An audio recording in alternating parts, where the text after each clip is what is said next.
Whether we were separated or kicked out, they had the borders were given to you. So they were not your borders. They were borders created by somebody else. And some of you are more concerned about your borders, some are probably less so. And the degree of your identification with the narrow concept of borders is actually very subjective. How should we see the Taiwan issue in the present? The Taiwan reunification, do you think it's going to happen? I can actually try to answer that without being political, if I can. Because if you put it in political terms, it's about borders. In a funny way, we're coming back to the word borders. But if you put it in different terms, it becomes extremely difficult to say what is the difference between the people of Taiwan and the people of the people of the mainland, or for that matter, between me and a Taiwanese, and me and someone who is a citizen of the People's Republic of China. In one general sense, we're all Chinese. And where does that come from? It comes from the fact that we were born in a Chinese family. My parents are Chinese. They've inherited a set of values transmitted over timeless. And that transmission, or the connection between me and all that is intangible. I can't put my finger on it, and it is part of me without my knowing. So in that sense, I'm not master of it. I've inherited it. It is what I call heritage. Now, heritage it's a difficult word, but heritage, what you acknowledge as your heritage, you have agency. You can choose not to acknowledge your heritage. That is up to you. Taiwan and mainland separated for political reasons at the time, part of a civil war that wasn't finished, and now it is separated long enough. And in fact, for many of the Taiwanese that I know, they've been separated even longer. For more than 150 years, they've been separated from, and some of them even longer. They went there and settled there since the Ming Dynasty in Taiwan.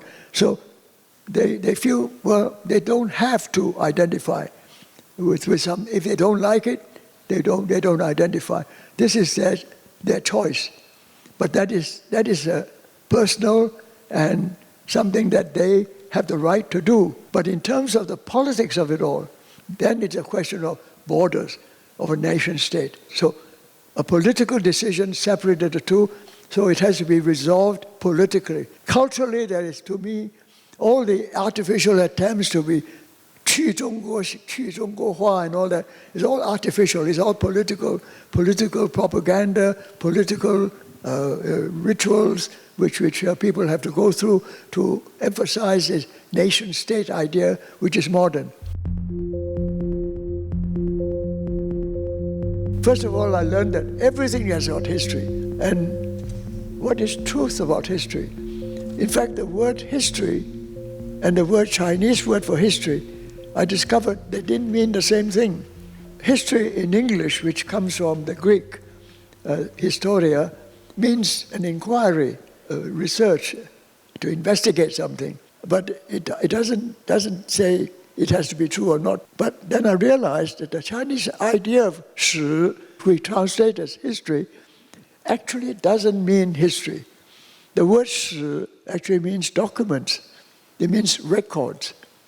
And what it means is that they were the records that were collected, selected, and edited to transmit values, to transmit ideas about good governance, how to govern well, how not to govern, to the next ruler. So it was written to tell the rulers how to rule well, and using Confucian and other philosophical principles to use as guide to good governance. So 史 doesn't mean to tell the truth, but a professional historian trained to do his best to find out what is the truth. And I remember my colleagues some years ago already said that Singapore was not kicked out. But they didn't have the albatross file, but they already knew from some other evidence that it was not so simple.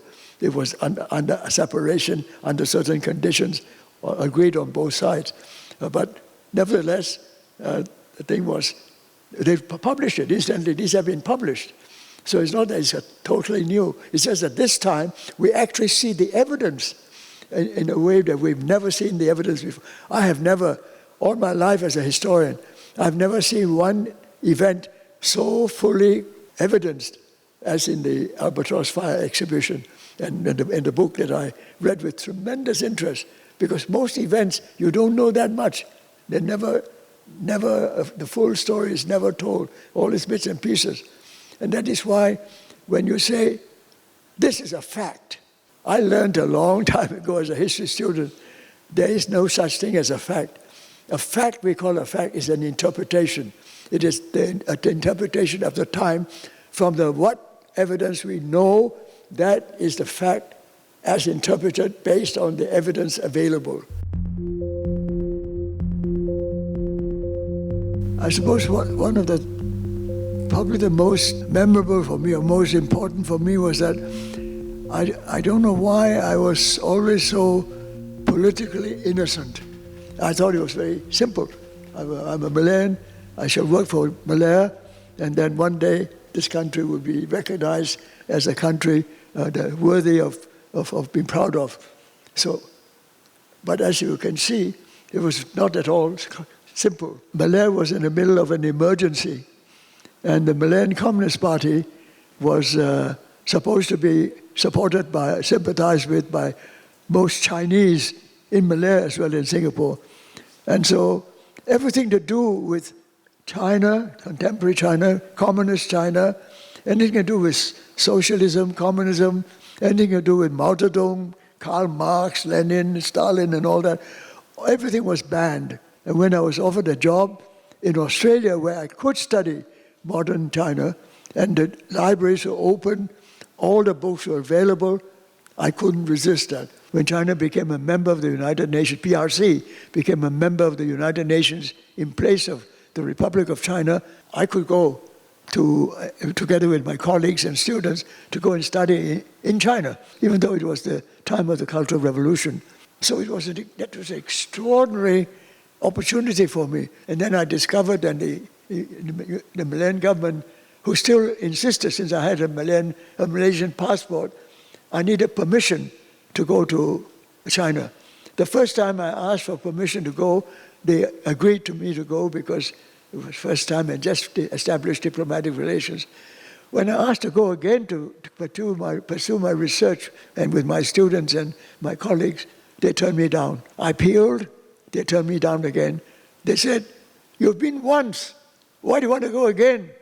That must be because you're pro-communist." So they refused to let me go.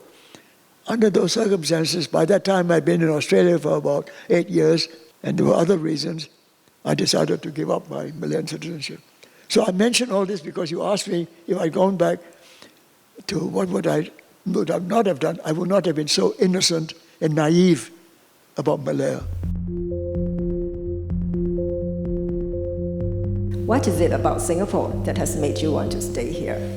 Well, I have to say, as you know, it was my wife's decision that we come to Singapore, but because she grew up here and she sees Singapore as her place.